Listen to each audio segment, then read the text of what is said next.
as in many fields, people tend to give fancy words to certain themes. Yeah. And innovation is one of them, in my opinion.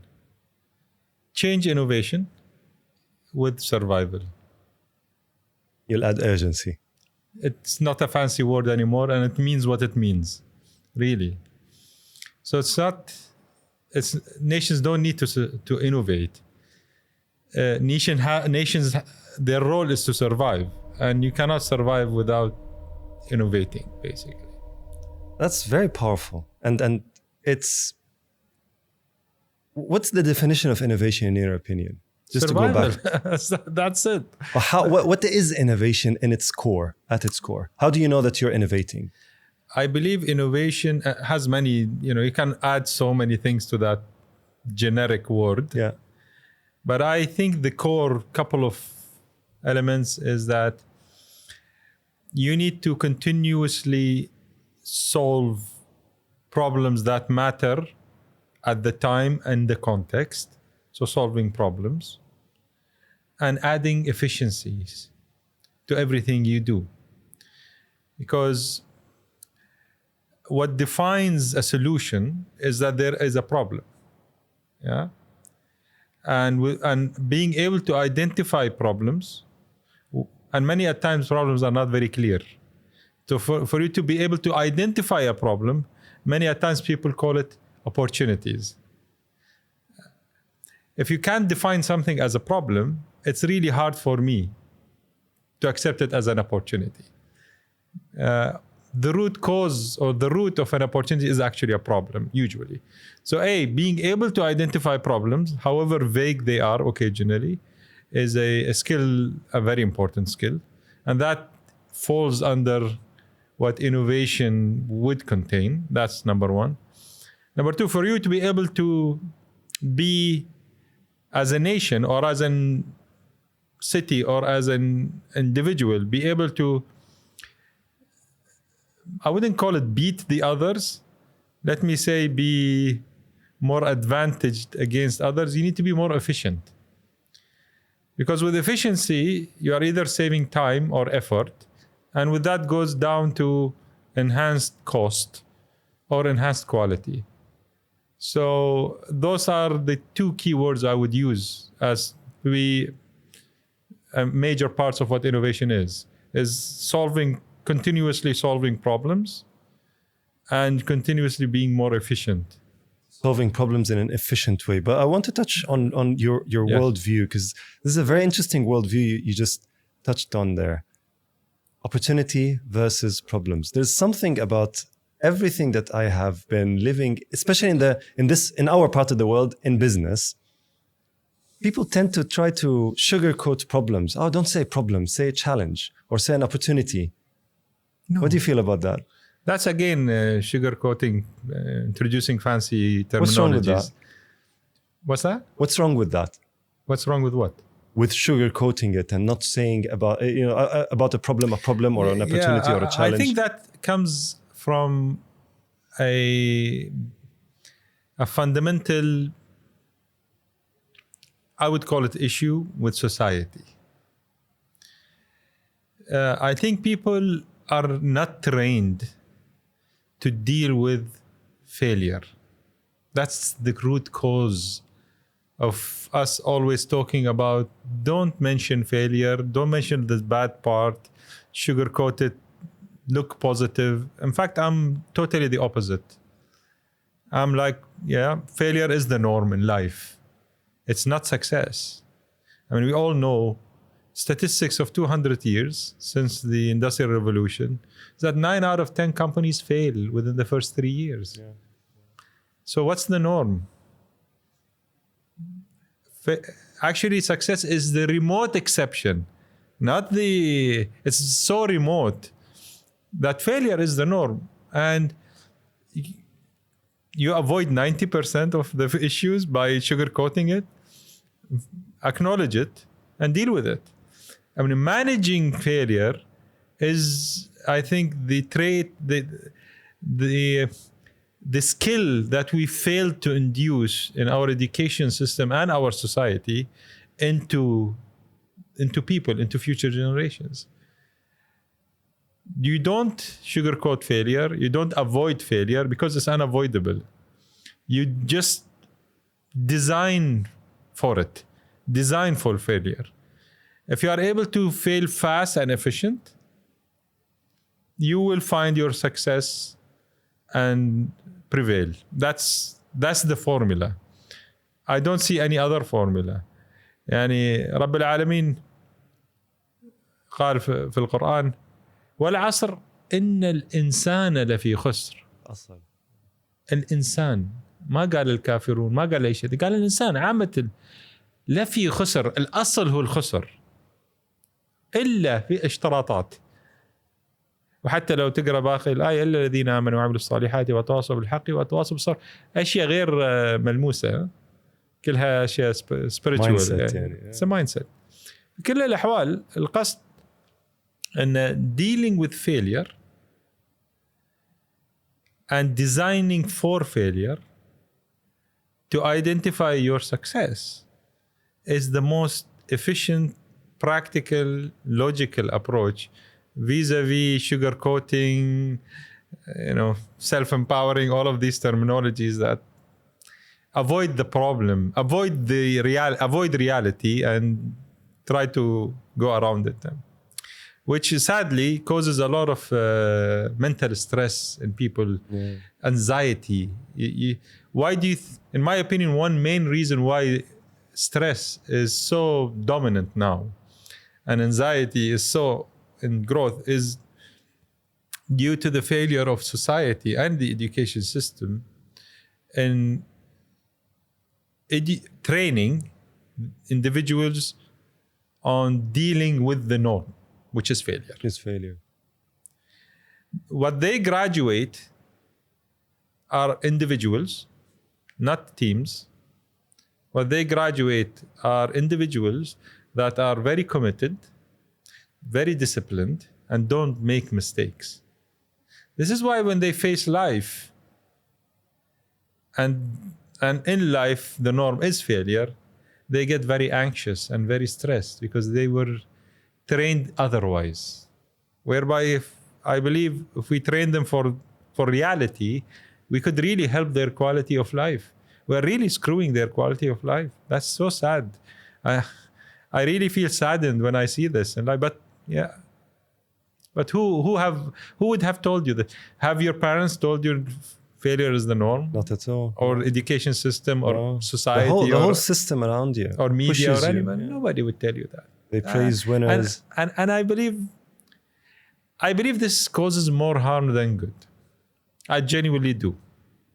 How so? Because since success is so remote and failure is the norm, if you prepare people for success through failure, we prepare people to fail efficiently and fast in order for them to achieve their successes. Imagine how much less stress and anxiety you would cause people. People will be ready for it, trained, deal with it as it is the norm. Imagine how much would you enhance their quality of life. Yeah, it'll be c'est la vie. Yeah. How most people, there sits around $600 billion in regional banks doing nothing. And those are disposable income of people. And why is that? It's because most of them have tried to invest in something and it failed, which is the norm. They got too excited. And then they decided that, you know what, it's not for me. Let it sit in the banks doing nothing. And is that adding value to their quality of life? It's not. Not even to the economy. Yeah, no, banks are happy. They are making but the general economy, but banks it doesn't run around. Yeah. And it does not support businesses. Yeah. And whereby if you train them like day one on how to do long-term wealth management, which is a basic skill that we never teach at school. I don't know why math is more important or physics more important than wealth management. I mean, most of us have some form of disposable income at some stage in their life. And most of us don't know what to do with it. And most of us will do something stupid, like throw it all in cryptocurrency or some metaverse something, or Just crazy practically gambling. a crack, or an idea from a friend that sounded so great, and they did not follow scientific approaches towards wealth management, which is diversity and long term and being realistic with the returns and all of that. Why isn't that basic knowledge? There are a few things that I have always wondered about. Why wealth management is not basic knowledge taught at school? Why mental well-being is not basic knowledge that's taught at school? Why venture building is not basic knowledge? Entrepreneurship, yeah. Why is that not basic knowledge taught at school? And I know why. If you ask me, it's because human population took it 300,000 years to arrive to its first 1 billion. And that was in 1800, 200 years ago. In 200 years, in 1800, something happened that caused human population to go from 1 billion to what is today 8 billion. Do you know what is it? Do you know? No. So it's a word that's not very popular with people. People don't enjoy it. It's vaccination. Vaccination was invented around then. The kids, yes. So with vaccination, mortality became very low. That's true. And human population has jumped folds and folds. You're not an anti-vax, are you? No, I'm not. It is why we today have such economic structures. Agreed. Such social structures, such everything that a lot of the things that you see today when it comes to economic structures and social structure is the direct result of vaccination. Yeah, there's a strong correlation. I agree. Okay. Because with such jumps in human population, a lot of infrastructure, whether soft and hard, were needed. Sure. So you needed a lot of engineers to build roads and infrastructure, a lot of doctors to heal Talents, people, basically, yeah. a lot of teachers, a lot of specialized, specific skills. And with that, an education system needed to exist that functions like a factory, because it didn't have time to customize experiences, educational experiences. And countries and economies needed a lot of the same. And that education system was not concerned with your quality of life. It was concerned with dealing with this huge population growth. So it's a legitimate reason. I wouldn't blame it for. But it's not the case moving forward. Us as a human population, when it comes to growth in youngsters, we are already plateauing. In fact, I think 2 years ago, human population above 65 have exceeded human population below 5 years old. For the first time in history. So human fertility, population should most probably will plateau around 2080 at around 10 and a half, maybe 11 billion. And then it will start declining again. But the difference is that today human population above 65 years old is around 10%. By then, by 2080, it will be circa 25%. Inverted pyramid, isn't it? Yeah. And imagine then a couple of decades after that, how would the human population look like, and how would the dip look like? Do you know what's China's population today? About 2 billion? It's around 1.41. Oh, okay. Yes. India is around 1.415. Okay. So India exceeded China a couple of years ago. Can you imagine how much China's population would be by 2100? 75 years from now. Give me a number. It's 1.4 I know it's declining. Yeah, it's 1.4 now. How much would you guess it could be? 1.2? 760 billion. Half. So there are certain things that you take for granted. You took for granted. Probably your parents and their parents took for granted. Those are key words that you always hear, like real estate is gold. would it stay gold if that becomes the case? The decline, yeah. Pension programs. Today, pension programs, or historically in the last 200 years, I mean, pension programs is a new innovation, basically, in human history. But pension program depends that future generation will be higher in quantity so that they pay for themselves and pay for the pensioners. But if they are lower in quantity, how would they pay for the pensioners? Is it as a socio-economic structure something that can survive? Is it sustainable? Yeah. Is it sustainable? Yeah.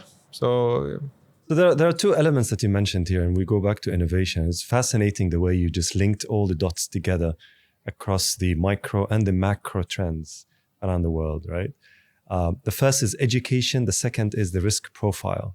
So you said that the education system is producing, like a factory, a generation of individuals, of students, of professionals who don't know any better. They just know math, they know physics, they know engineering, medicine, and so on and so forth. They are boxed. They're boxed, exactly, within those sort of, I would say, natural sciences or sort of important sciences. I mean, I know that you don't mean that to devalue those. No, they are not. When it comes to the economic prosperity of a nation, those are important. But when that's the only thing that you focus on, then this is the problem, and that's an educational system produce. But then the other thing is the risk profile, which is societal. So one is more of a pragmatic look at how the production of the education system is working, and the other is cultural risk profile. Can you tell us more about those two and how they're interrelated? So what the education system produces are committed individuals. Okay? Those committed individuals are disciplined, don't make mistakes, and are suited for jobs. Employment. That's what they are suited for. This was the reason why this education system was structured. This has caused that specialization is, and the more specialized you are and the more skilled you are in a specific specialization, the better you are. Yeah. Because you're a specific tool in my economic system. In my engine, yes. Which goes, the three elements does not work very well when it comes to entrepreneurship handling and innovation. I wouldn't call it. Let me not use those fancy terminologies. Let me go for what it is. Yeah, if you leave university and you are left with two choices, you basically left with two choices. You either take a job or you go and self-employ. Which is harder? Of course, self-employed. Are you being trained for self-employment? No. You are being trained for the jobs. No. Is that fair to go through this whole education system whereby you are only trained for the easier option? You are not trained for the harder option. No. Now let us dissect what is the harder option vis-a-vis the easier option. The harder option is that in you trying to build a company, you need to know a lot of things about a lot of things. You need to know how to read financials. You need to know how to do sales. You need to know how to do marketing, at least understand the language. You need to do strategy. You need to know how to build a team. Management. So these are all skills that you're not taught. Nowhere to be found in the education system. 100%. You were not graduated. You were not trained onto how to build a team and the team value the individuals in a team. Yes. Yeah. Yes. You were not trained to do that. You were not trained to see a whole economic organization functioning. Yes. You are not trained to see it as such. You were trained to either be a sales guy or a marketing guy or a finance guy or an accountant or strategy or IT or. But in reality, you need to know a bit about all of them. Yeah. And you need to know how to value individuals that function within those spheres. So team building is such a skill that we need to know how to induce into individuals. Them knowing what are the questions need to be asked and knowing how to get help with answering these questions through either obtaining knowledge or obtaining people, individuals that would become Subject part of the matter team, experts, become part of the team that know how to do this. Right. Okay. And then be able to fill in shoes whenever necessary. So you're not trained to realize that, okay, if 9 out of 10 companies fail within the first 3 years, it means I cannot put all of my eggs in one basket. True. Okay. I need to be able to multitask and multi-venture at the same time to deal with the statistics of it. This goes against be focused. This goes against it. Am I right? Yes. Okay. Yes. This goes against, put all of your heart in this thing and it will work. This goes against that. Because statistically it doesn't work. If you put your heart or you don't put your heart, you need to deal with the statistics. Doesn't matter. Yeah. You need to deal with it. Reality is reality, yeah. And also setting expectations. And that's something that society also infuses and media infuses.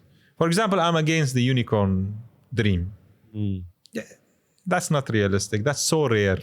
It's 1 out of 1,000 maybe. Called a unicorn for a reason. Yeah. Yes. And calling for it is not realistic. I think having the target of being able to feed yourself and your family and adding value to society, that should be enough.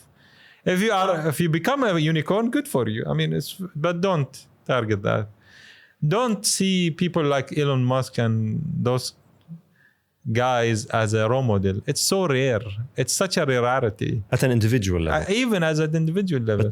But at an economy level, it has some sort of a good goal, because if you have the number of unicorns at a society is, let's say, 10 or 20 a year, that means everybody else is slightly below them, which makes the economy higher. So at an individual level, I agree with you, but at a macroeconomic level, it's a good target, isn't it? I wouldn't set it as a target. Let that become as a natural consequence. As a byproduct. If you produce a solution to a problem, right, and that is a genuine solution to a genuine problem, people want it. It grows and then it becomes a unicorn. Voila, great. But then you focus on the problem, not on being a unicorn. You focus on the problem and the solution of it. Yes. And add value. That becomes your target. Add value to society. Add value to your community. And if it has that depth, then voila. The fact of the matter is that what dictates a number of unicorns? What dictates the likes of, entrepreneurs, the likes of Elon or the likes of Jeff or any of these guys, is not their ambitions only. It's the context they are in. Yes. Yeah. Yes. Somebody that serves the US market is very different than somebody that serves a local market in here in the Middle East. Yeah. The market does not give you the space. Yeah. It's a small, non-homogeneous set of economies. And in order for you to, but that's a very important point, Adil. The aim for unicorns can then shed light on those issues that you just mentioned: the lack of homogeneous, the lack of in context, the lack of.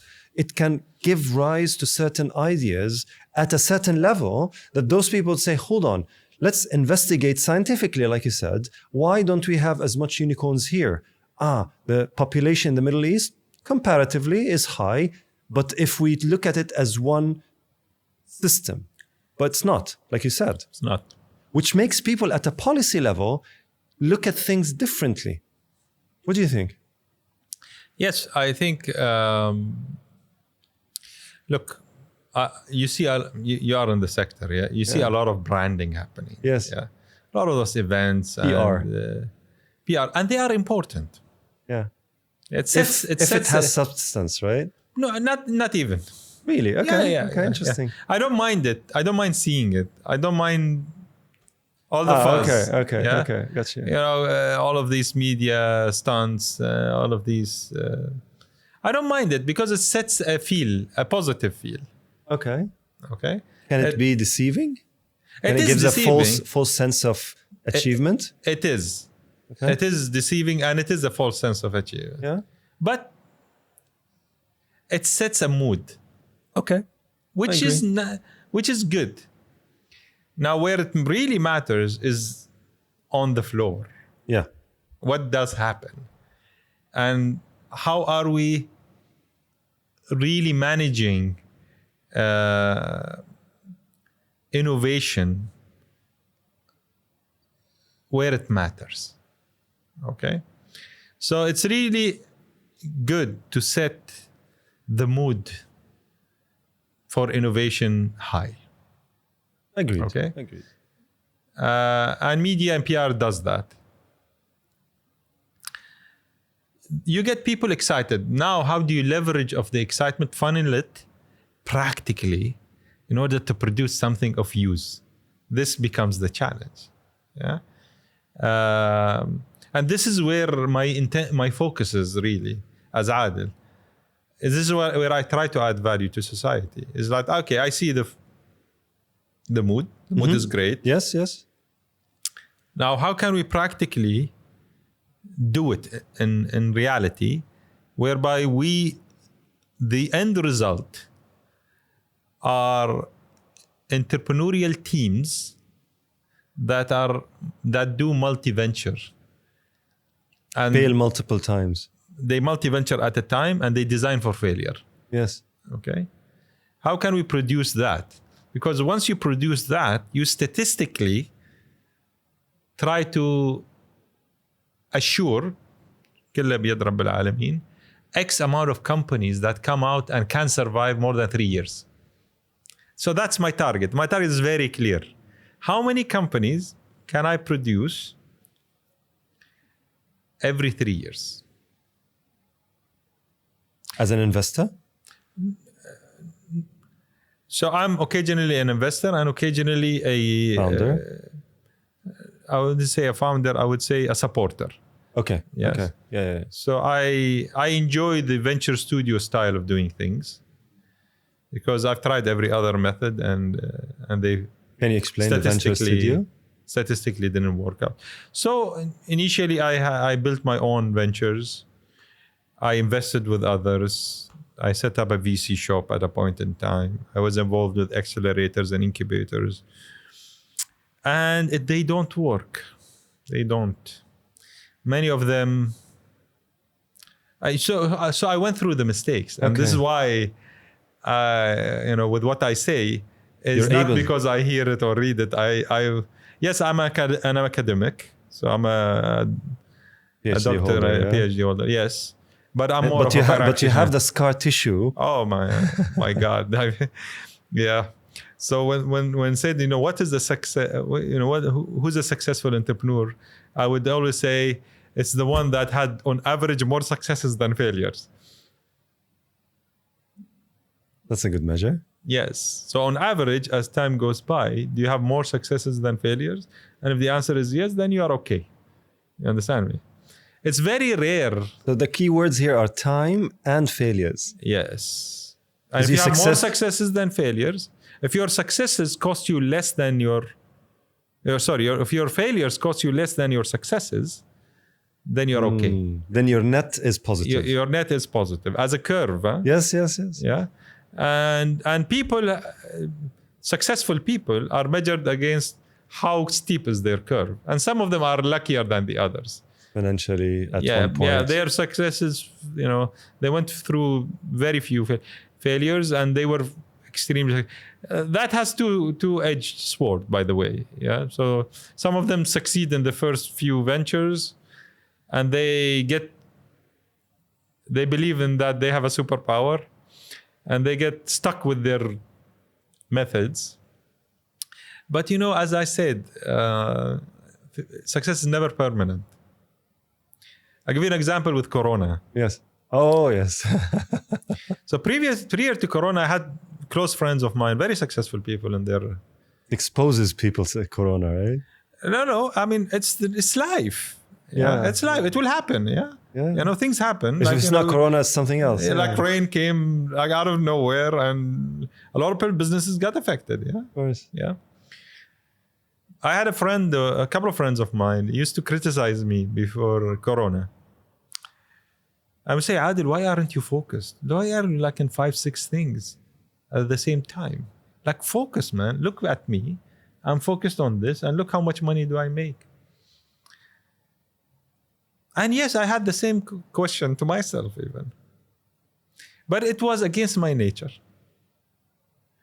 I was like, I don't know. I don't feel relaxed with focusing on one thing. And I'm very experimental in nature, and I like to understand multiple sectors, and I build businesses, and I fear just focusing on one thing. I don't know what goes wrong. Yeah. And then Corona happens. A good chunk of them went bankrupt. Some of them are in jail, in fact. It's that bad. Oh. Yeah, because of it. Yeah. Some of them milked it. Like their wealth quadrupled. Me, I grew, but in a steady way. I had some failures and some wins. My wins were bigger than my It wasn't failures. A gamble for you. It was not, and I don't like to gamble. This is why I say, you see the statistics. You work with your statistics, yeah. So and since I take care of families, so I run a couple of family offices, I can't take gambles. I need a certain level of risk management. Yes. Because I deal with the livelihood. كلها بيد رب العالمين. Deal with the livelihood of generations. Yeah.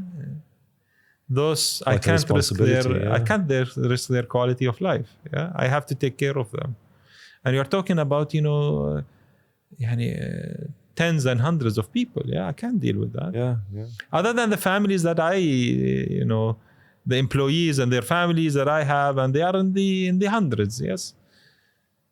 So I can't risk them. I have to find ways whereby I manage it to a certain degree. بيد رب العالمين.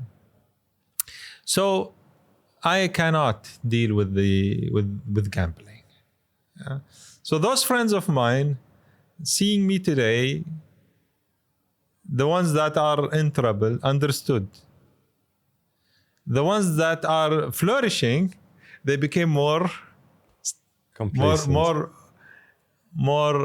attached to their ways. That's dangerous because that's very dangerous. Corona had its own dynamics, but then something else might happen. Yeah. Would have a very different dynamic. Suddenly a technology change. Technologies change in no time. Yeah. Today you are on the top of the world. Tomorrow, and very rapidly, but you are irrelevant. Yeah. So the examples are kind of countless. You have the Nokias, you have the Blackberries, you have the Kodaks, you have all of those that were literally on the top of the world, like 80% market share, and in a couple of years they're nowhere to be found. So and why are we going to be any different? That's the thing. I'll give you an example about historics versus today. So a lot of the wealthy families in the UAE, Emirati wealthy families, they gained many of their wealth due to real estate. So they were real estate and having agencies of different things, like, cars or whatever, products. Many at times I would say it's not because, their intelligence, their capabilities, their but it's much more nuanced than that. It's much more complicated than that. It's not purely on that. It's not purely merit. رزق من رب العالمين أكيد. Them having the courage of doing things that others didn't go for played a role. But also let's not forget that they were at the right time in the right place. Also, هذه أرزاق. Okay, أقدار من رب العالمين. If they were somewhere else, so context matters. Context 100%. Very much matters. But then moving forward, where alhamdulillah, real estate is still doing well on average, one of the better countries actually, but we will face very soon. And will we be the same in 50 years? I don't know. I really don't. And that's the key word. I don't know. I don't know exactly. And are you going to take Yes. that gamble? Yeah. But I'm telling you, agencies are dead. Because companies, the country has opened up. Not only this country, in many countries. And manufacturers are directly selling in these respective markets. Retail is... Actually, there is a reform now on these type of dealings, right? A lot of Massive them. reforms. Yes. And, unlike before, relationships mattered. Today, no. Because they can manage, with technology, they can actually manage. Yeah. Previously, they couldn't. Not with clarity and with visibility. Today, they can be very visible using technology into what's happening in any respective market. So somebody in China or Japan can actually manage a business in the UAE quite reasonably well, with minimum resources on the ground. Before, it was impossible. You needed resources on the ground with language, with society, social access, all of that. Today, you don't need any of this. You can set up a Tesla now, a website, sitting God knows where, selling products customizable to people in the UAE, and they own the agency. And that is happening across the board. Yeah. So what has helped previous generations and families be what they are is no longer a privilege. Is no longer it cannot be the base for future growth and prosperity. They will have to change and adapt. Today, if you ask me what are the most difficult things for me as Adil onto trying to adapt my family into the future. Yeah. I'll tell you some of the most difficult things for me to figure out: e-commerce, performance marketing, social media management,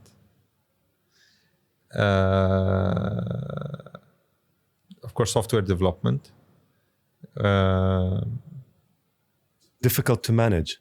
Yeah, it's a very different thing than. It's not as easy as real estate or agency work or an agency.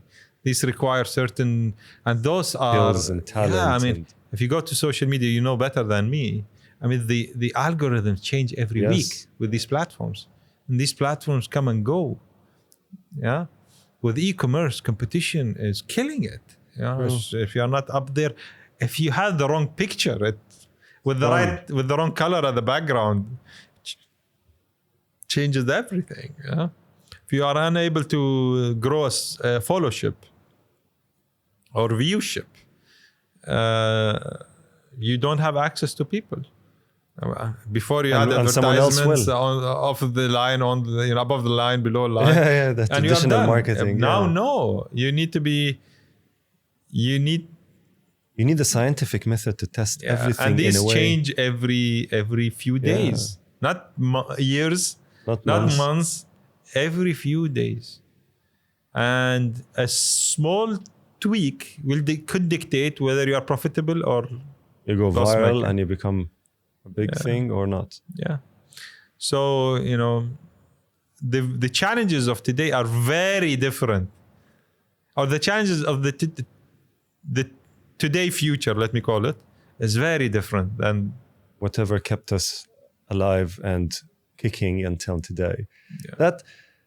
So here where I'm saying is like innovation to me sounds as if it's an option. Yeah, when people say innovate, we have to innovate as if it's an option. Listen, it's like, you know what? I think this is the wrong use of the word. I love this because I always say, especially in big gatherings and events, I sort of hate the word innovation because it's so overused, especially by marketers and PR people, just to market a product. Oh, this is the innovative fridge. This is the innovative product. This is the innovative. But what does it really mean? Like it has a meaning that everybody understood it, the ones that succeeded, and the rest that are using it as just a means to attract people. This is the devaluation of the actual meaning behind the word. That's human nature. Which is like, every now and then they bring up this nice terminology. Metaverse, AI, crypto, cloud, remember? Yeah. So, and most people don't understand what it is. They don't. Because you see, we're bombarded with all of these marketing terminologies, and people put things, and everyone is afraid to ask, because otherwise you risk becoming stupid. Yeah, like, people is like, wow, you don't know what you don't know what it is, and yeah. probably the one probably the one who's asking, you don't know. He himself or she herself doesn't know. But that I love the way your worldview is looking at it, because it's really pragmatic, and that's what we need, especially in this part of the world, because I see what you're seeing, and that's the essence of everything I'm trying to do here. Is how do we know? How do we know that everything we're doing is just PR stunts? How do we know? It's very difficult, and the illusion of achievement. Like, I always talk to people about innovation and the state of innovation in our region, generally speaking. And everybody's like, oh no, we're very innovative. Look at this, the biggest this, the tallest that, the best this, the best that. And I say, yes, you're right. And no, nothing that I will say that will devalue this, because this is really no easy feat. But is that really the innovation we want to be, look after or go after? Is it, where's the exploitation of great ideas, radical innovations, technologies that changes paradigms? Where is that? Why aren't we able to export it? So that's the essence of innovation. The innovation is something new that is able to change paradigms, change ways of life for people in a way that have people go after it to really acquire it, and then actually changes their lives. See, where I agree with what you said. I probably just have a concern on one statement. It does not need to change paradigms. It just needs an inch of additional efficiency, or an inch of additional, solving regardless of the size of a problem. Just an inch, because we are about progress. Yes. Okay. We are about evolving humanity. It's quality of life. Very simply. We are about evolving humanity's quality of life. This is why we exist on Earth, actually. That's true. Okay. Because is there anything else that matters? No. Nothing, yeah? So I think the question, the sad part, in my opinion, is that more than 97, I would guess, 98% of people live a life without a purpose. You know how sad is that? Pressing. Okay. And I think we don't make it easier for them to find a purpose, because we box them. We don't allow them to go out of a box. Who are we? Society in general, humanity. Society, yes. Humans like to box things. But is this the same everywhere in the world? Or is it? I think no. They vary. They vary. Is it human nature? It is human nature. It is human nature. Yeah, you like to box things. But then this is maturity, right? The maturities of the nations, the cultures around the world, and that's how it goes. Like for example, we have. I mean, just to kind of accept your sort of pushback on the definition of innovation, I didn't mean to say that innovation is the radical innovation. No, of course, there are multi typologies of innovation: radical, incremental, and so on and so forth. What I want to say is, if you have something, it's the same as unicorn, the concept of unicorn. Yeah. If the economy is booming at a rate that is really at the top of its game, then surely you will have more number of unicorns, relatively speaking, compared to another economy that is not doing as good. Yes. Similarly, if innovation is the heart of everything we do, and it's not just a PR, it's not just marketing, it's not just a devalued word that you use to attract people, like a hook of some sort, then surely you will have a greater number of radical innovations that actually changes paradigms, such as the iPhone and others, and Uber and others that business schools kind of taught all the time. I think the thing that I want to get at here is, bringing it back to this part of the world. And I think you and I share the same passion and purpose. And I love the word purpose that you use, because it's really missed here. Like, people want to do things. They get money, buy cars, travel, first class, whatever. But is that really the purpose? I don't mind that. That's a good thing if it's a byproduct of you chasing your own purpose. But then the purpose is, okay, prosperity, economic development, growth at a nation level. And when I say a nation, I don't mean political nation. I mean us as a nation, as a region. But we're not doing that. Like, for example, and this is the Global Innovation Index, we've been trying, as the UAE specifically, since over 10 years now, to even make a dent. We haven't been able to. We are what, 59 now or 50? No, today we are 31. Okay. Down by 1 from last year, 32. So we were 31 last year. Today we're 32. Okay. Right? So we're down. Yeah. And that begs the question. Now, someone might object to the Global Innovation Index. What is that? It's clear. Yeah. It's the scientific publication. Whatever, but it's an index that is across everybody. It's a reference point. It's a reference point, exactly. Yes. Now, you look at countries such as Singapore, which is, I think, the 5th or the 4th on the world. It doesn't have as much resources, talent, population, etc., stability. You look at Switzerland, which is the number one kind of innovation in the world, according to the Global Innovation Index, for the past almost 14 years. Yes. Consistently. Yes. I really studied them and I looked at what made them actually reach that level of innovation. Obviously, practical innovation, pragmatic innovation, like you're saying, which is the real thing, the newness, the change of life and everything else. And you look at the happiness index, you look at the growth, the number of startups that are actually, and the entrepreneurs and the environment that the entrepreneurs find for them to grow. And you see that comparatively, compared to the UAE specifically, which is obviously one of the highest in the Middle East, we're still far behind, which is the results of innovation, economic prosperity, growth, innovation, startups, investor-founder relationship, and so on and so forth. So there is a direct correlation. I agree with you wholeheartedly that until when? It's a sustainability issue. I'm not talking about sustainability as in green sustainability, and that's important, but I'm talking about real livelihood sustainability. How are we able to sustain our own livelihood today, 10 years, 20 years, 30 years from today?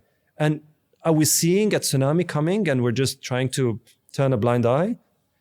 And that's what we're trying to do. So when I studied that, there are 4 main drivers of innovation: government, capital, talent, and culture. And also when I studied deeper, our governments, realistically speaking, are one of the best governments when it comes to corruption levels, when it comes to trust factor, when it comes to level of quality of service. It's by far objectively true. Capital, there's no shortage of capital here. Talent, this is a talent magnet. And like you said, we have lots of people here that are willing to offer and work. And then culture, which goes back to your point earlier in this discussion, when we talked about society and culture and the risk factor. And when I studied this deeper, it looked like from a cultural perspective, and there are 2 types of culture: the macro culture, the national cultures, but also the organizational cultures, the way people behave around each other in a certain setting.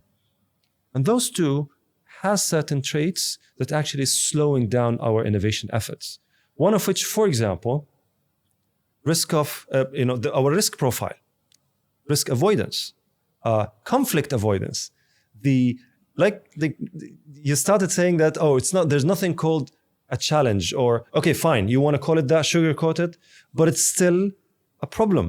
And if we don't call it as it is, we won't ignite the urgency to actually go and solve it. But that's our culture. We try to avoid conflict. What do you think about that? What do I think about overall? The whole concept of culture being the thing, my field of research is predominantly the corporate culture and how corporates and people and managers and leaders treat people. Yes. And how they're trying to ignite them to innovate and grow.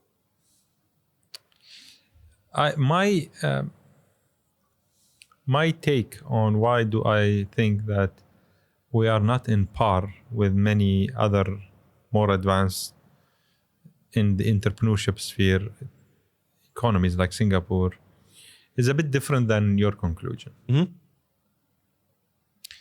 Where I think some of the challenges are: one, we are not a homogeneous market.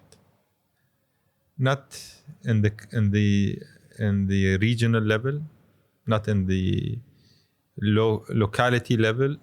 I wouldn't even call it at the country level. We are not homogeneous. Access to market is not easy. It's costly also. Yeah. So that is a problem that we have. We have to acknowledge it. I mean, I have traveled all around the world. I say it with full conviction that I have not seen a better country with a better government. And I've traveled. I mean, you call it wherever you want. Out of love to that country and love to their nation, I do care that if I am able to add even a bit of anything that can help evolve the country and its society, I am more on the societal side. To add value to the country and society now or in the upcoming future, then I'll feel very satisfied. I'll feel very proud of myself. And saying it for what I feel it is, and I might be really wrong, is to a certain degree doing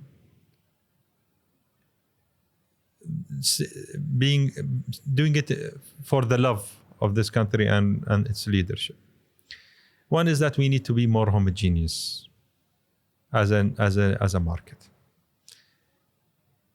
in the UAE and hopefully at the regional level, GCC, Middle East. I know they spare no effort. They try their best, but we are not there yet. Can you define homogeneous? Yeah, I mean, even today, if I have a business somewhere, I cannot do business across the whole country. I have to have a license everywhere. Yeah.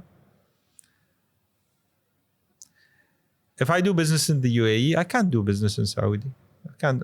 Yeah. Okay. It's not easy. It's easier than doing it somewhere else like Egypt or the Levant, being a GCC, but can we call it one market? We can't. Unlike the States, for example. Or yeah, in Europe. I can open anywhere and operate within and offer my services across the whole of 300 million in population and with a reasonable pay power. Yeah, 100%. Yeah, I cannot do that. 100%. I can't say that capital is abundant because banks don't support SMEs. Well, family businesses. No, I mean even with family businesses. So the availability of capital, that's what I mean, is there's no shortage of that. But then access to it could be a challenge. It's super challenging. I mean, I'm not going to mention names in here, but even agencies that have the mandate at a federal level to support SMEs, you don't know what's their criteria. There's no criteria. So SMEs don't have access. They struggle. They don't have access. There are a few VC shops, but those VC shops will only support money-generating businesses. So, and then on the other side of the spectrum, you have certain programs, which I call them social programs. They are not really business programs that support, certain startups with certain tools. But let's not forget, I mean, the failure rates of the startups are very, very high. I mean, 90% of them still fail, if not more in certain contexts. So are these programs... You mean fatal failures, not failures? Yeah. Because what is the number one reason for failure in startups? They run out of money too early. Yeah. Number two is that they have the wrong team. Number three is that they have the wrong product for the market. They have the wrong product for the market, too much competition, or inadequate marketing.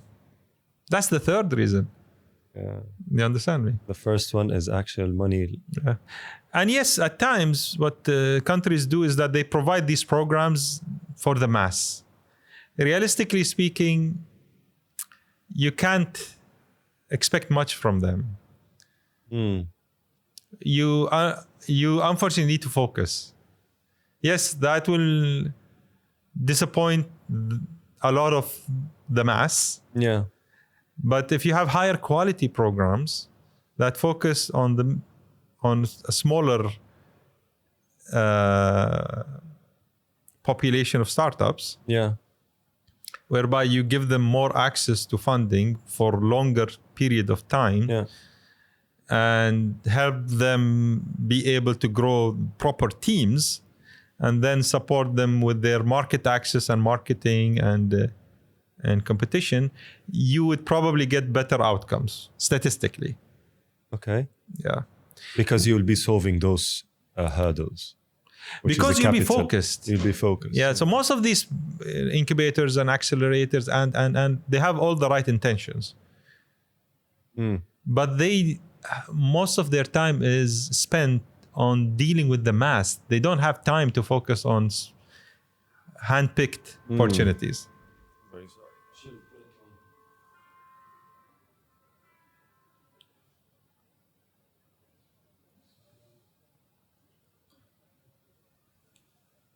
Yeah. So they don't have the focus to deal They with. can't. You mean a smaller number of? Yes.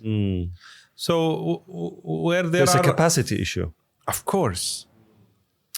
So you are spending a lot of time vetting applications.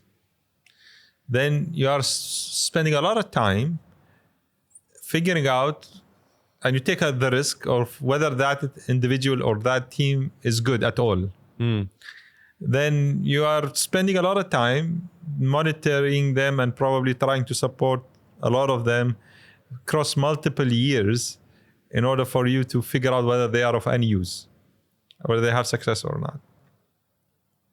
So most of your energy is spent on vetting. Bureaucracy. No, not bureaucracy, but vetting documents. Yeah, you're due diligencing. So a lot of time, due diligencing a lot of applications that you are reactively dealing with. And then you are trying your luck with a lot of people that you have dealt with them the first time. And you are doing it reactively also. You're not proactively handpicking your entrepreneurs, basically. So what's the alternative to them? So an alternative is that you are proactive. How? In that you don't vet everybody. Yeah. You go and try to identify the right talents and the right teams, and focus on them. Understand me? One more thing where you spend a lot of time is with due diligence ideas, whereby the vast majority of them are the same. They are not also based on research. If you base things on research, you try to identify actual problems in the market. You use the scientific method. Scientific grounded. You identify a problem. Okay. Every sector has an opportunity. True. A problem that can become an opportunity. Every sector, all the time. You then handpick those problems and opportunities, and you try to find the right talent in the market, young talents that could fit that, and you try to help them team up. And then you try to help them multi-venture at the same time for them to land on an idea that could survive few years and prove itself as to be a viable idea with a viable product. And with that, you I wouldn't call it guarantee, but statistically work with getting X amount of companies produced that are of quality. Yeah. With that, you focus your talent. I'm not against the existing programs, the accelerators and the incubators. I'm not against them. You could find certain successes there. But statistically speaking, then, if you want to enhance your chances, you cannot just rely on that. The crux of it is research. It's not based on. So is it maturity? Is it education? Is it research? Yeah, definitely research and finding problems from a grounded position is not. That's on the founder's side. Or is it on the accelerators Actually, and incubators side? today, I don't think we have enough founders that do research, that know how to do Yes, research. We don't. agreed. So we might need to help in that. At least anecdotally, I know most of the people that I speak with, especially the founders, they just literally follow their passion or follow a problem previously that they it was think. cupcakes. Now it is the specialty coffee And burgers. and burgers joints. Yes. They are not research oriented. No. Yeah. And most are not. But what's the reason?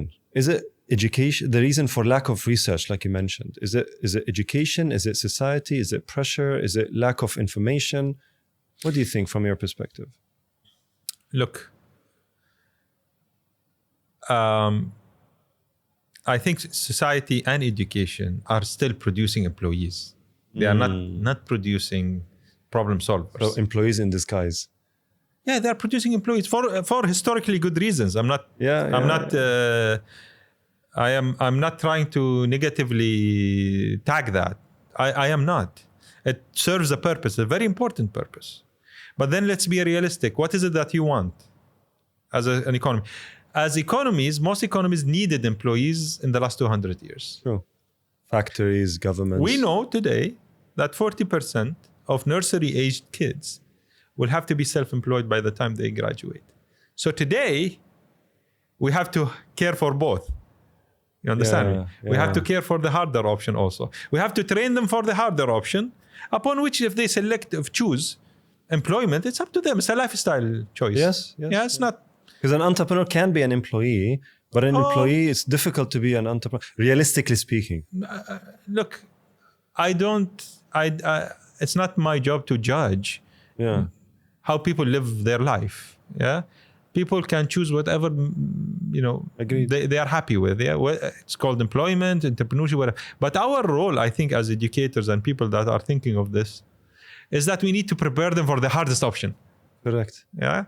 And the hardest option is actually being able to research and then find a problem, find a team, find the funding, find few problems and try to solve as many, and then find that one thing that is working and then grow it and make a living out of it and help and people learn with how it. to fail. Yeah, learn how to fail, deal with it. We need to train them for that. If they choose then not to want that life and want any other life, it's their life choice. Who are we to judge? Yeah. So, who are we to say that entrepreneurship or venture building is a more superior thing? Oh no. I don't think anyone is. I think see, when I look at the landscape of how people are investigating and analyzing economic, let's say, state of matters today in this part of the world, no one is saying one thing is better than the other. I would even go and dare to say no one's saying that private is better than public and other way around. Yes. Options are there.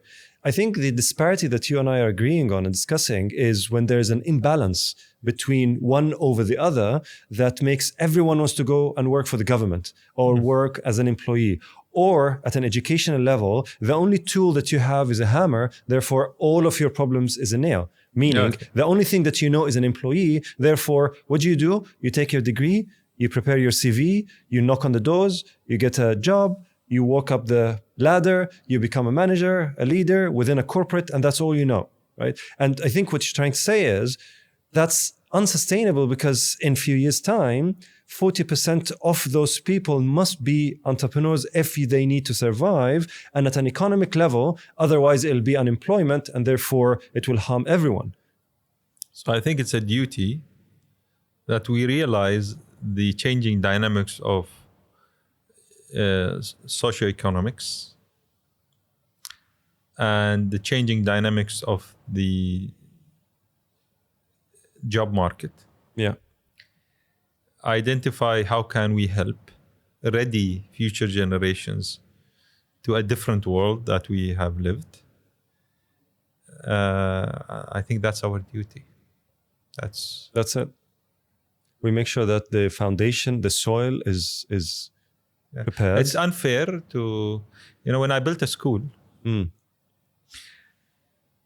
one of the key questions that I had was, if time goes back for me after 20 or 25, 20 odd years in business, if time sends me back to school, how would the school have actually helped me deal with whatever? Would have helped as a me student? Yeah. deal with what I went through in a better way. Wow. And bro, you realize how sad it was. You feel like a number in an Excel sheet. You realize that your quality of life was never a concern of anybody else. And that's a sad thing, really. It was not the gist of what you have went through in life. It was never your quality of life. It was never your state of mind, your peace, your hope. It was never that. It was you serving being a tool. That's stickle. Yeah, I think that was I can't blame anybody. It's unfair to blame anybody, blame society or any of that. It's unfair. But I think since now we realize it, we ought to do something about it. Yeah. But we can't do it. We today probably have the privilege. Yes. Okay. Yes. Our ancestors didn't have the privilege. They were hungry. 100%. Yeah. 100%. They were hungry. They needed,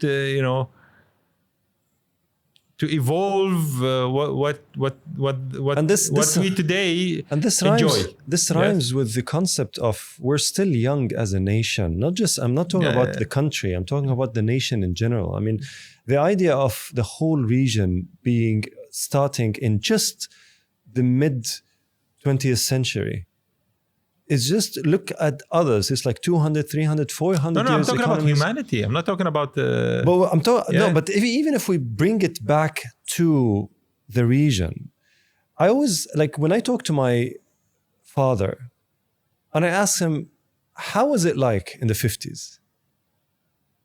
He tells me it's a completely different world. Access to information was not as much. Access to people was not as much.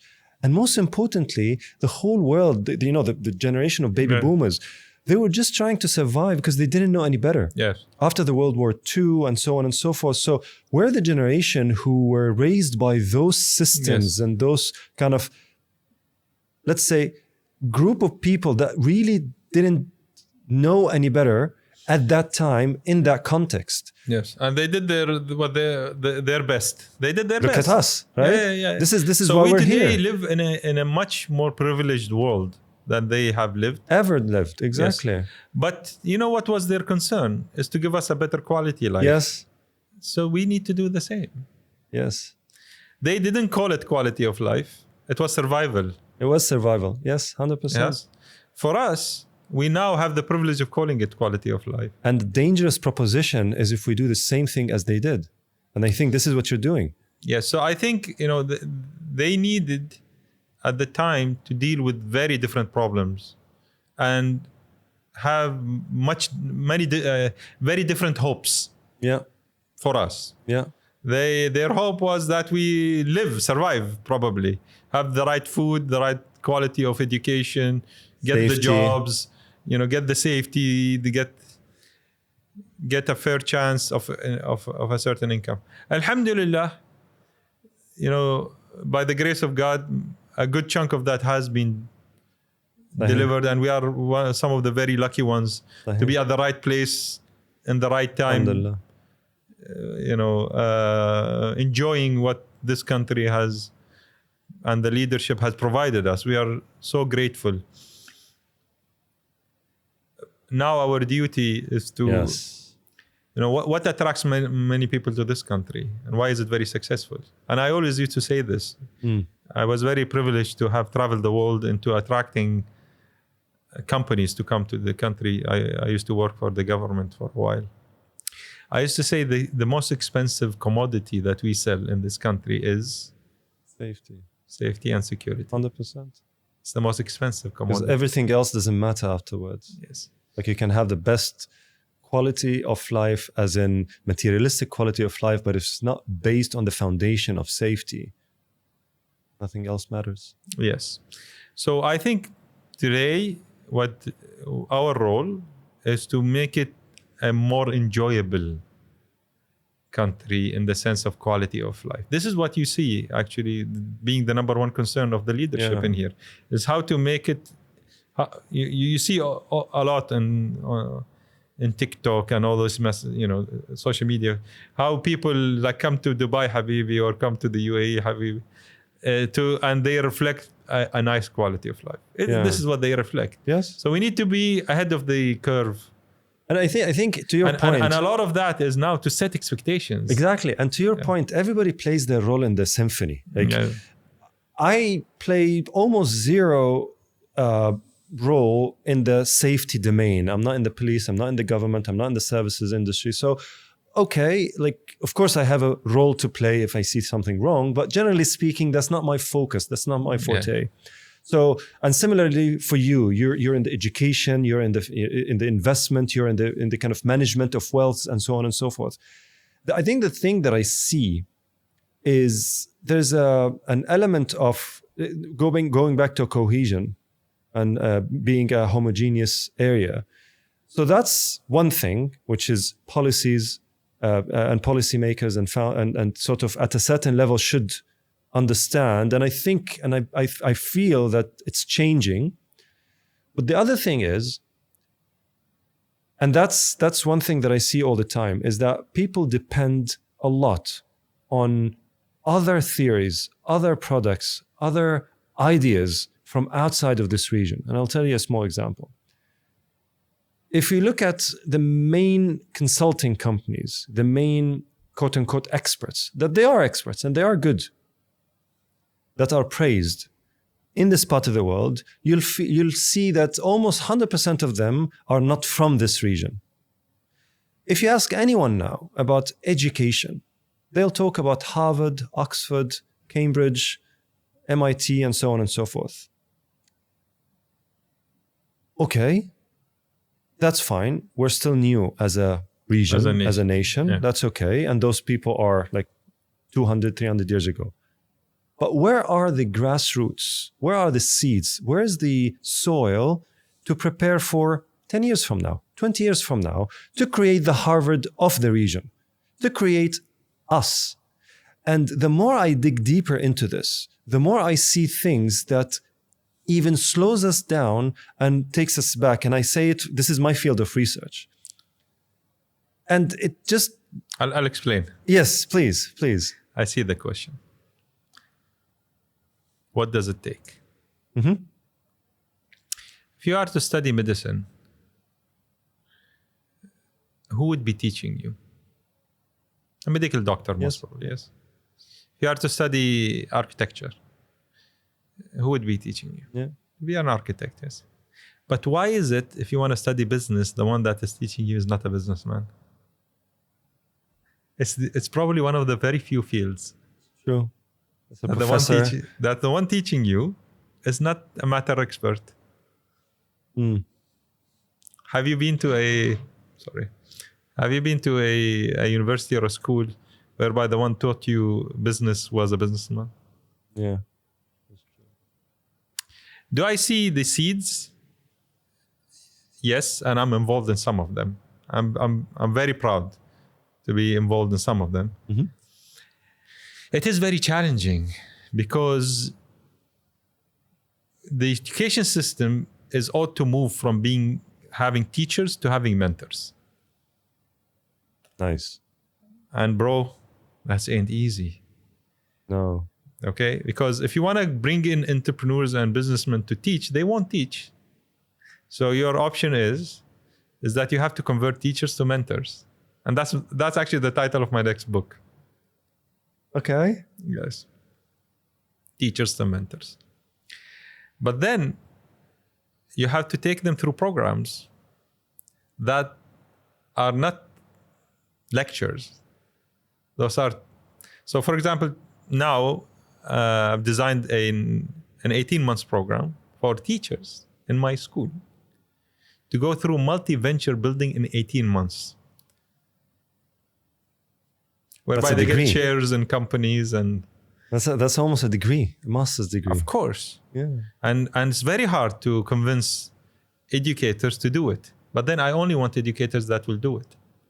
Because then they can become true mentors that will teach things that are relevant to life. You understand me? Vis-a-vis reading out of slides. Yeah. Yeah. They will teach them things that really matter for their future, for the kids' futures.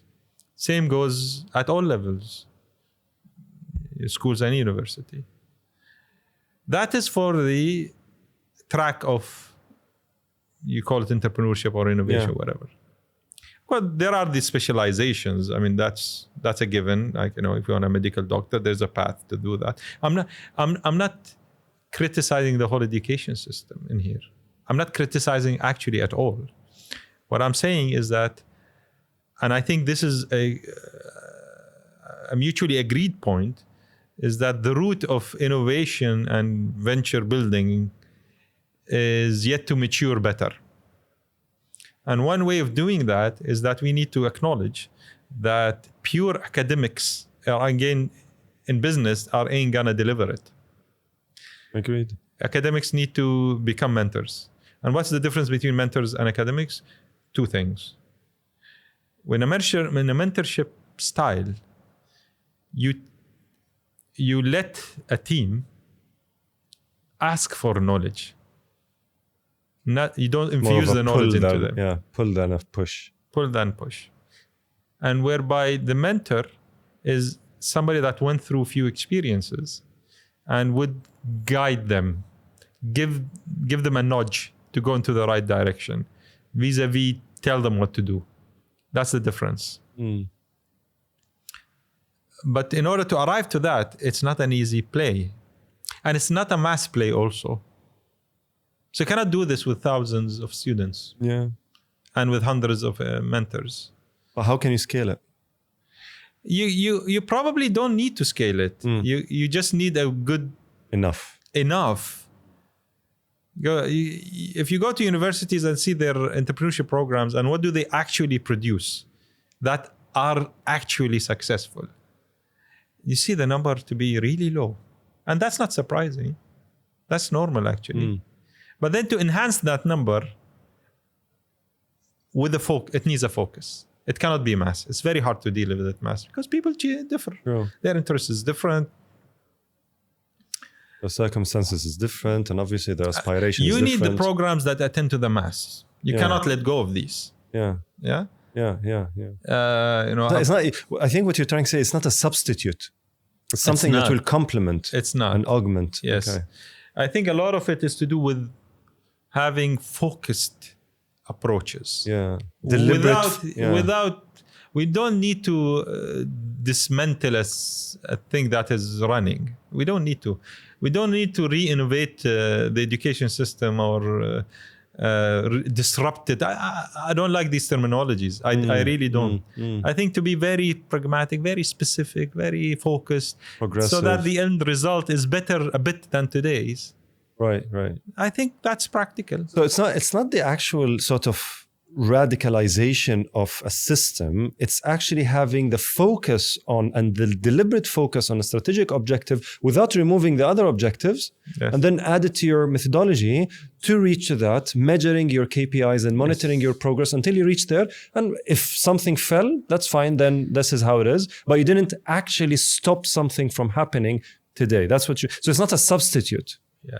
I actually don't enjoy a lot of discussions that talk about disruption, disruption, that. Like deliberate disruption. Yeah, because disruption happens. We get disrupted. Yes.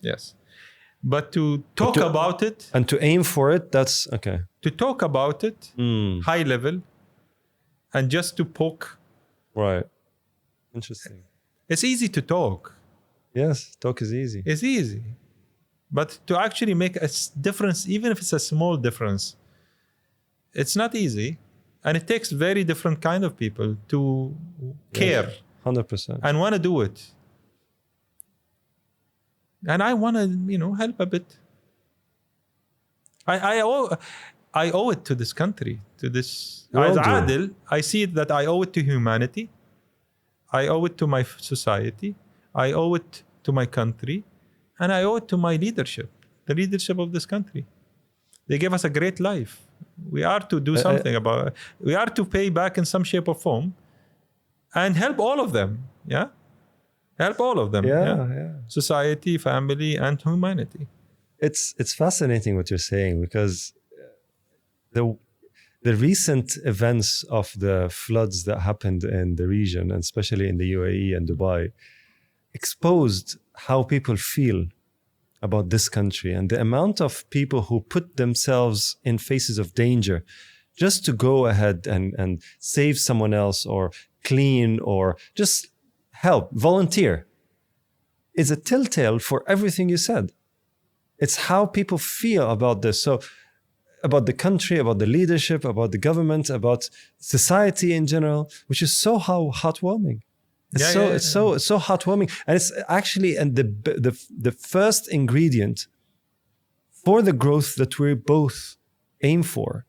But then let me just shift gears a little bit into a similar topic, impacting innovation, impacting growth, which is the concept of favoritism, nepotism, and loss of sight on the actual purpose by injecting other elements that potentially is stifling this. And I'll tell you what I mean by that.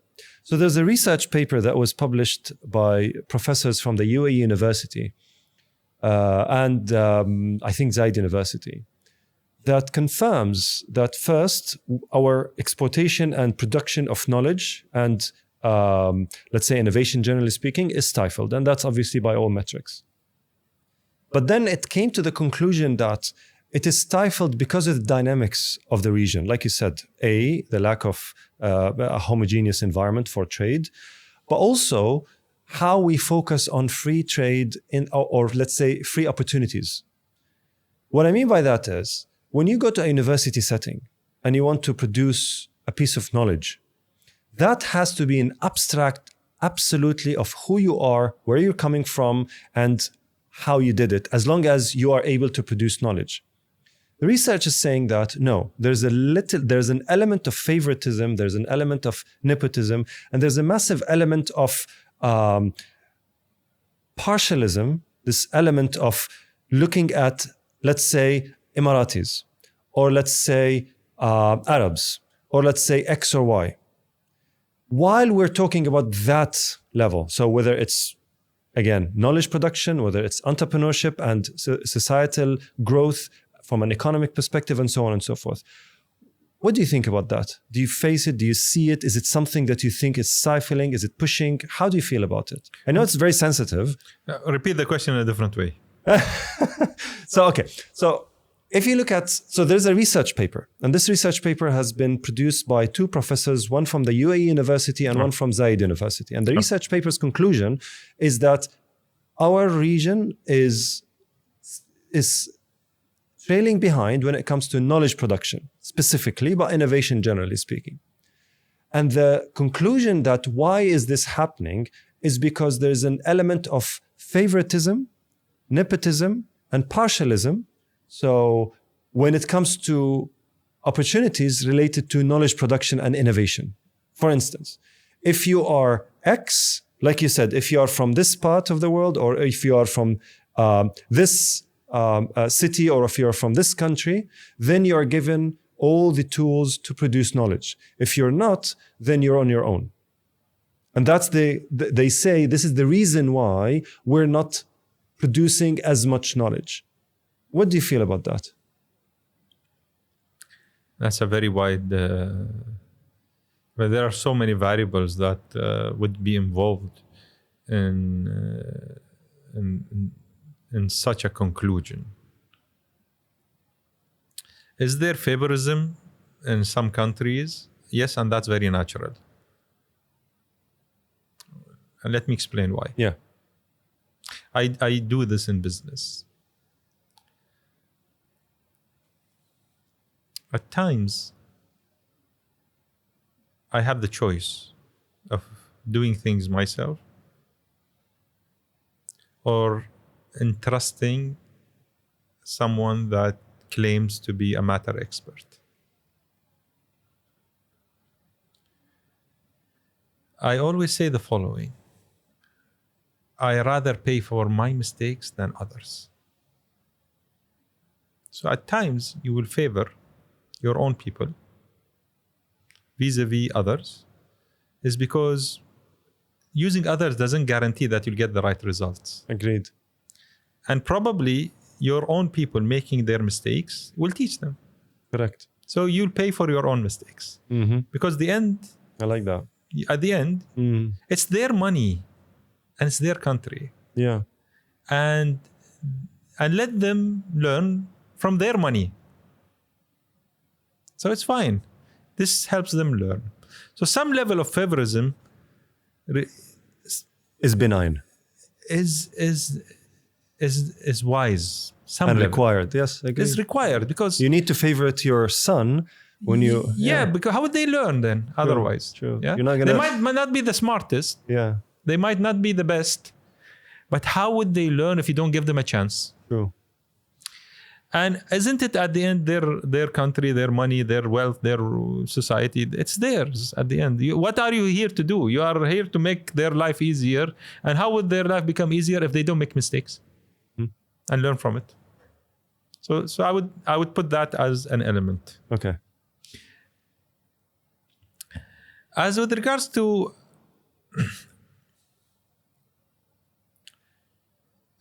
favorism when it comes to,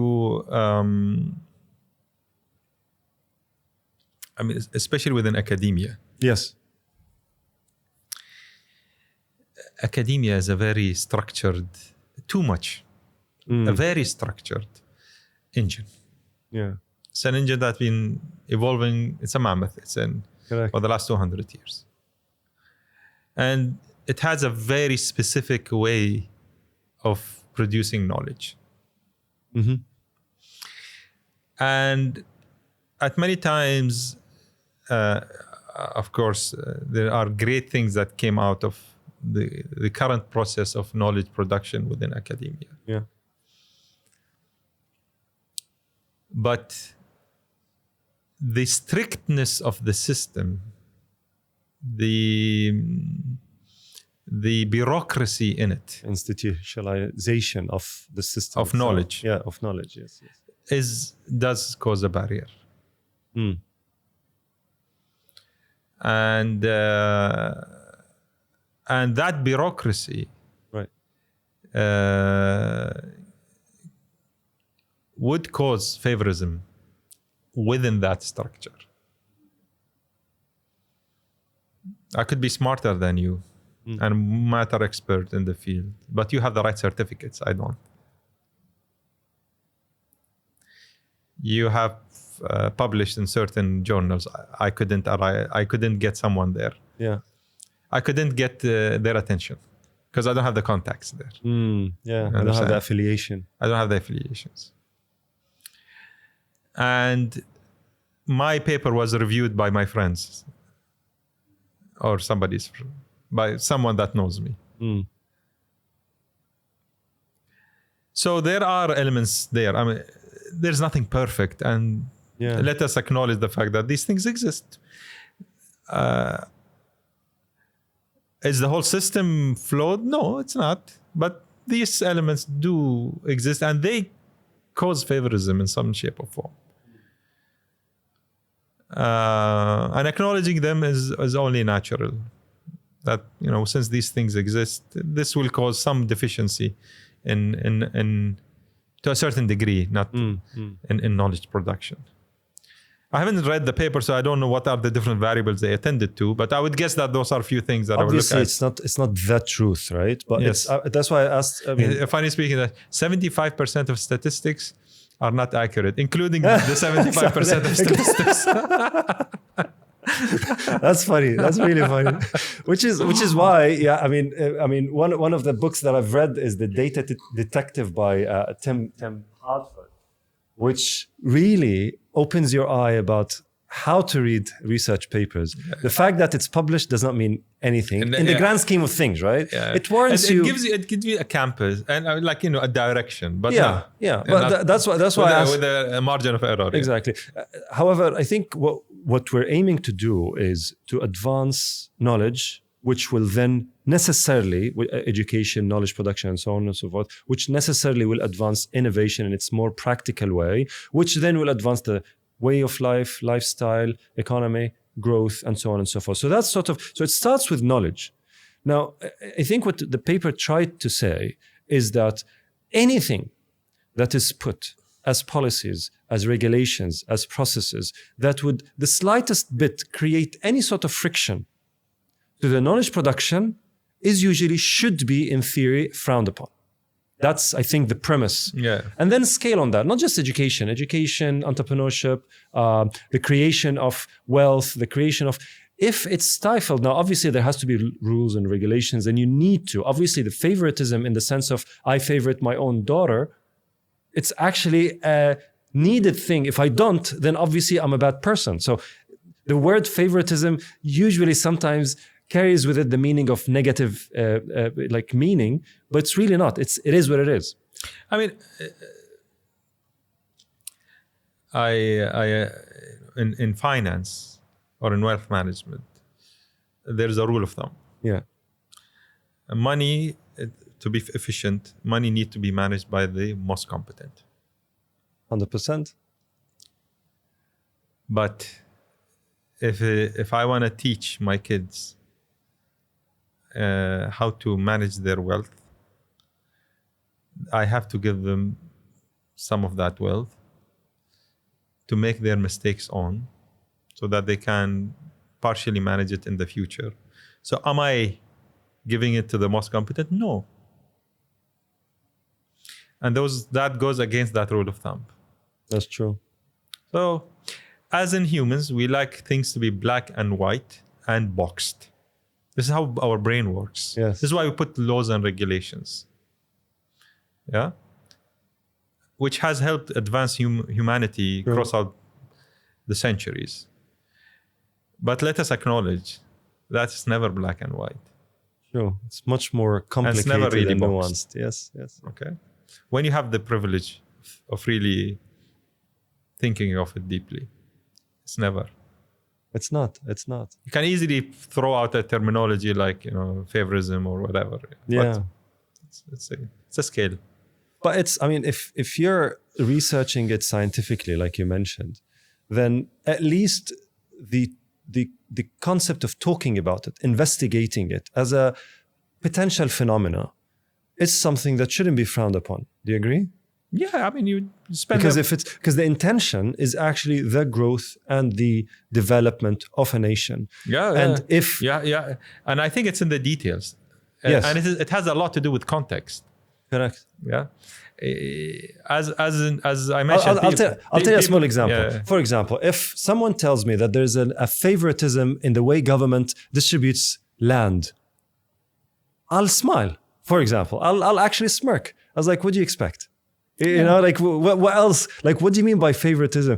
There's a favoritism by a founder that he gives, I don't know, $1 million dirhams for his son to go and try to open his own venture. Would you expect it to give it to the bystander on the street? No. You see what I'm trying to say? So to your point, context is very, very important in these discussions. Actually, if you study business systems, business systems as a field is concerned with how can you more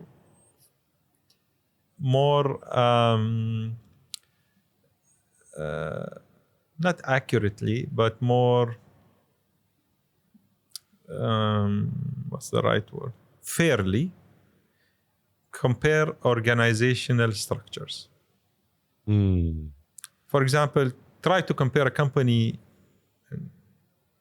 selling shoes in the UAE with a company that's selling shoes in the US. Can you really compare? The answer is not. You can't compare any two companies, even within the same context. It's very hard. Why is that? Because the variables are so many. You understand me? That's true. I know a company that does this greatly in the US, but what's the context there? What's the context here? It's very different. Yeah. I came to that conclusion when I was doing my PhD in family businesses sustainability. Trying to compare family businesses in different contexts. Okay. And man, you realize that it's unfair. It's never apple to apple. It's actually wrong. It's never apple to apple. Yeah. You try to get it's important. You try to compare, but it can never be 100% comparison. Yeah. Because contexts are different. You can try to take certain best practices. You can try to help, a certain society do it better. And that's the objective. I think it's exactly. It The depends on the objective is to motive. enhance. It's like it depends on the motive of your effort to compare. Yes. The objective shouldn't be black and white. Yes. It should be, how can I take it in a better direction within the grayscale? Yes. So and that's the gist of it, by the way. It was never in academia. It's never intended to make it black and white. True. And in reality, this is how it works. Highlighting it, identifying potential positive points, that becomes the objective. Not necessarily radically changing things. It's very hard, and it might not be necessary. Might not be the right way to do it, actually, in many instances. Agreed. So Adil, where do you see yourself in 10 years? In the Bahamas.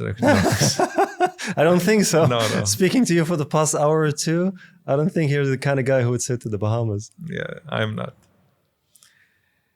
So I enjoy developing businesses. I enjoy attending to problems and try to find different solutions. My current thesis is that I want to be able to put a dent or evolve the discussion about enhancing one's quality of life, covering overall life perspectives, but definitely the living environment. I'm starting a real estate development company, and my first tower in Dubai is coming up, is launching in July. And the company is a company that is concerned with scientifically and through research, continued research, attend to the question about how to continuously enhance one's quality of life. So we are attending to it across all senses, across the mix of hormones and enzymes in your brain, in order to give people what they need at any point in the day. So it's about looking at you on a daily basis and try to give you the right level of energy or calmness or hope across out the day. So that is something that I would love to spend the next 10 years on if I survive. The second thing is that I want to be able to, and it's a linked subject, to help people enhance their health and well-being scientifically. So I want to try and join the wagon of prolonged, healthier, better quality life. So how can we help people live longer but healthier?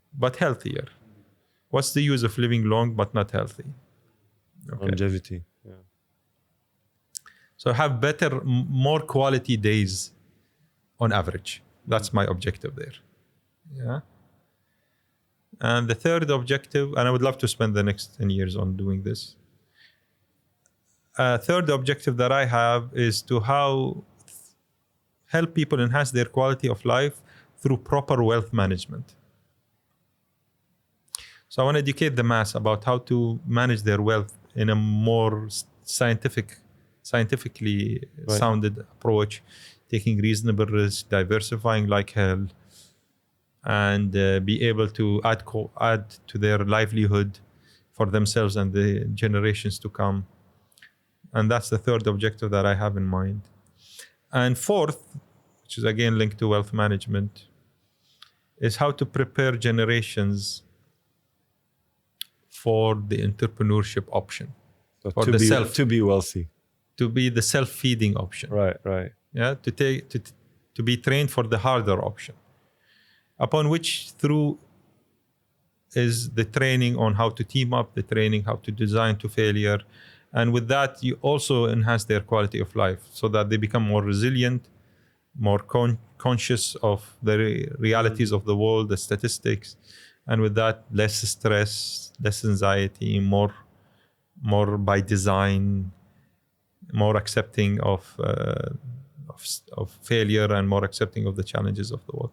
I think those are 4 objectives that I have for the next 10 years if God keeps me with health and wealth, and inshallah. So one is real estate. So actually the living environment. The living environment and the health, because what's the point of the living environments if health is not there? Then you talk about the wealthy people to maintain their wealth and progress that, because you need to have these class of people to kind of generate that economic prosperity and stability. No, I'm talking about everybody, because everybody has some sort of disposable income at a stage in life. Right. Most people will get a job and then they have some money in the bank. That's just doing nothing really. And they don't know what to do with it. True. And I'm talking about that kind of people. True.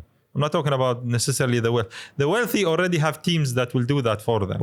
Yeah, or banks running after them. But still, they need education on how to diversify, like you did. The thing that I'm not happy with is that's not basic knowledge.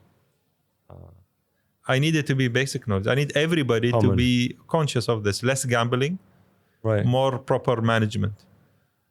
And that would enhance everybody's quality of life. And I think the mass impact is what I care for. So I'm not really the... if you ask me to help an individual or a group of people, you'll find me helping the group of people, even if it has less impact than helping an individual.